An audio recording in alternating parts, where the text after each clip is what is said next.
ನಿಗಮ ಮಂಡಳಿ ಆಯ್ಕೆಯ ವಿಚಾರವಾಗಿ ಮೊದಲ ಬಾರಿಗೆ ಫಸ್ಟ್ ಪ್ರಿಫರೆನ್ಸ್ ಶಾಸಕರಿಗೆ ಕೊಡಬೇಕು ಆಯಿತು. ಅದಾದ ಮೇಲೆ ಕಾರ್ಯಕರ್ತರಿಗೆ. ಈಗ ಯಾವ ಕ್ಷಣದಲ್ಲೂ ಬೇಕಾದರೂ ಕೂಡ ನಿಗಮ ಮಂಡಳಿಯ ಸ್ಥಾನಕ್ಕೆ ಪಟ್ಟಿ ಸಿದ್ಧವಾಗುತ್ತೆ, ನೇಮಕ ಫೈನಲ್ ಆಗುತ್ತೆ.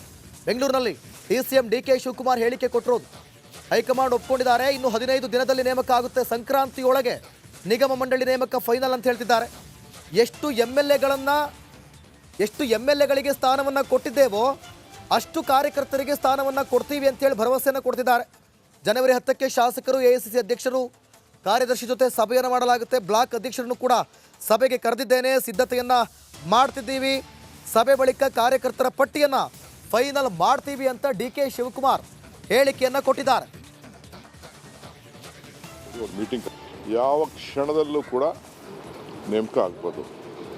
ಪಕ್ಷ ಒಪ್ಕೊಂಡಿದೆ. ಕಾರ್ಯಕರ್ತರಿಗೂ ಇನ್ನು 15 ದಿನದಲ್ಲಿ ಬಹುಶಃ ಸಂಕ್ರಾಂತಿ ಒಳಗಡೆ ಎಷ್ಟು ಜನ ಎಮ್ ಎಲ್ ಎಗಳು ಕೊಟ್ಟಿದ್ದೋ ಅಷ್ಟೇ ಜನ ಕಾರ್ಯಕರ್ತರು ಕೂಡ ಸ್ಥಾನ ಕೊಡುವಂಥ ವ್ಯವಸ್ಥೆ ನಾವು ಕೂತ್ಕೊಂಡು ತೀರ್ಮಾನ ಮಾಡಿ. ಅಂತಿಮ ಆಗಿದೆ ಸರ್, ಕಾರ್ಯಕರ್ತರ ಪಟ್ಟಿ ಇನ್ನೂ ಆಗಿದೆ. ಚಿಕ್ಕಮ್ಮಿ ಒಂದು ಫೈನಲ್ ಎಲ್ಲ ಬಂದಿದೆ, ಲಿಸ್ಟ್ ಎಲ್ಲ ಬಂದಿದೆ. ಡೆಲ್ಲಿಯವರು ಕೂಡ ಕೆಲವೆಲ್ಲ ಯಾರ್ಯಾರು ಮಾತು ಕೊಟ್ಟಿದ್ದು ಅದನ್ನೆಲ್ಲ ರಿಪೋರ್ಟ್ ಎಲ್ಲ ತರಿಸ್ಕೊಳ್ತಾ ಇದ್ದಾರೆ. ಅದು ಮಾಡ್ತೀವಿ. 10ನೇ ತಾರೀಕು ನಮ್ಮ ಶಾಸಕರು ಎಐಸಿಸಿ ಸೆಕ್ರೆಟ್ರಿ, ವೈಸ್ ಪ್ರೆಸಿಡೆಂಟ್ಗಳು, ಜನರಲ್ ಸೆಕ್ರೆಟ್ರಿ ಎಲ್ಲ ಸೇರಿ ಒಂದು ಮೀಟಿಂಗ್ ಕರೆದಿದ್ದೀವಿ.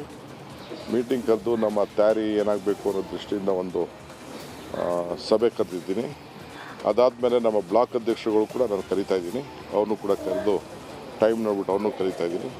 ಕರೆದು ನಮ್ಮ ಸಿದ್ಧತೆ ಮಾಡಿ. ಜೊತೆಗೆ ಮುಂದುವರೆದು ಮಾತನಾಡಿದಂಥ ಡಿಕೆ ಶಿವಕುಮಾರ್, ಬೆಂಗಳೂರಿನಲ್ಲಿ ನಾವು ಜನಸ್ಪಂದನ ಕಾರ್ಯಕ್ರಮವನ್ನು ಮಾಡ್ತಿದ್ದೀವಿ. ಸೊ ಹೀಗಾಗಿ ನೀವು ಯಾರು ಕೂಡ ನನ್ನ ಮನೆ ಬಳಿ ಅಥವಾ ಸಿಎಂ ಮನೆ ಬಳಿ ಬರಬೇಡಿ, ನಾವೇ ನಿಮ್ಮ ಮನೆ ಬಳಿಗೆ ಬರ್ತೀವಿ ಅಂತ ಹೇಳ್ತಿದ್ದಾರೆ. ಬೆಂಗಳೂರಲ್ಲಿ ಡಿಸಿಎಂ ಡಿಕೆ ಶಿವಕುಮಾರ್ ಹೇಳಿಕೆ ಕೊಟ್ಟಿದ್ದಾರೆ. ನಾವೇ ಅವರ ಮನೆ ಬಳಿ ಹೋಗಿ ಸಮಸ್ಯೆಯನ್ನು ಆಲಿಸ್ತೇವೆ. 28 ಕ್ಷೇತ್ರದಲ್ಲೂ ಕೂಡ ಜನಸ್ಪಂದನ ಸಭೆ ಮಾಡ್ತೀವಿ.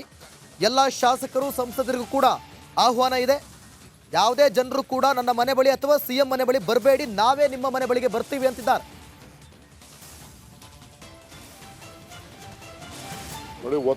ನೋಡಿ ಈ ರೀತಿ ಒತ್ತಡನ ಕಡಿಮೆ ಮಾಡಬೇಕು.